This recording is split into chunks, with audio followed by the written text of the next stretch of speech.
C'est bon. La parole est au député Denis Liguan. Merci, Madame la Présidente. Première question, pourquoi vous êtes venu à la Commission? C'est une bonne question. Je pense que le principal message qu'on voulait passer, c'est le fait que le domaine de l'attraction d'investissements étrangers en est un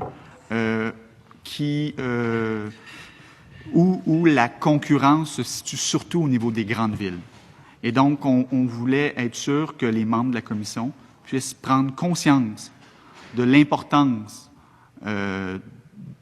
pour une métropole comme Montréal de pouvoir miser sur une agence comme Montréal International. Je pense que le principal objectif de notre présence aujourd'hui, c'était de vous présenter Montréal International, de vous présenter notre modèle et de vous dire avec fierté que c'est un modèle qui a fait ses preuves, qui fonctionne bien et qui existe un peu partout ailleurs dans le monde. Et donc, l'idée, c'était de positionner Montréal International et de réitérer l'importance pour nous de collaborer avec EQI pour générer encore plus de résultats pour le Québec. Parce que je le disais lors de mon exposé, on vit vraiment un bel élan économique à Montréal, au Québec, et je pense qu'on peut vraiment faire encore plus et faire encore mieux les choses. Alors, c'était pour nous positionner puis voir comment on pouvait travailler encore plus main dans la main pour se démarquer de la concurrence qui est très vive à l'international. Justement, parce que j'aurais aimé, et c'est pas des critiques que je vous envoie, mais à la lumière du rapport, moi personnellement, je connais très bien Montréal International, et je pense beaucoup de personnes autour de la table connaissent très bien Montréal International, mais quand je lis 2 pages uniquement sur tout le rapport sur Investissement Québec, parce que moi j'ai des préoccupations, c'est sur ça que je vais vous questionner. Il n'y a même pas 3 mois, le gouvernement a arrêté le PEC. Le PEC, c'est pour l'intégration des étudiants étrangers. Montréal International a un programme pour retenir les étudiants étrangers.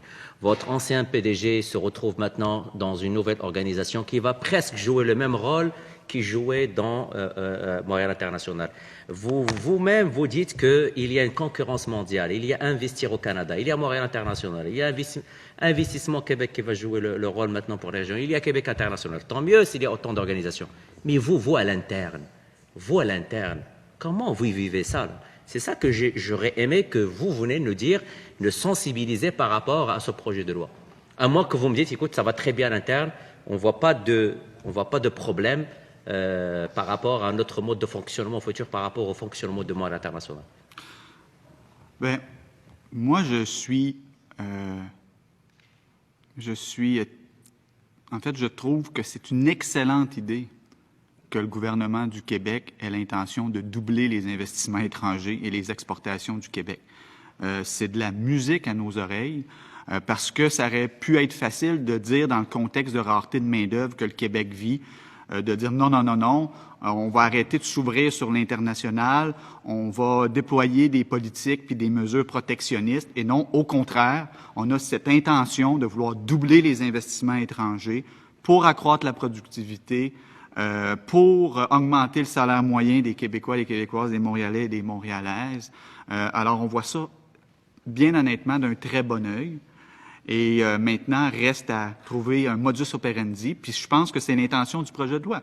C'est-à-dire comment on peut mieux travailler ensemble, puis simplifier les processus, puis donner plus de muscles à l'API étatique, qui est Investissement Québec International, qui, en travaillant en équipe, va pouvoir générer plus de richesses en provenance de l'international, puis accélérer la croissance du Québec.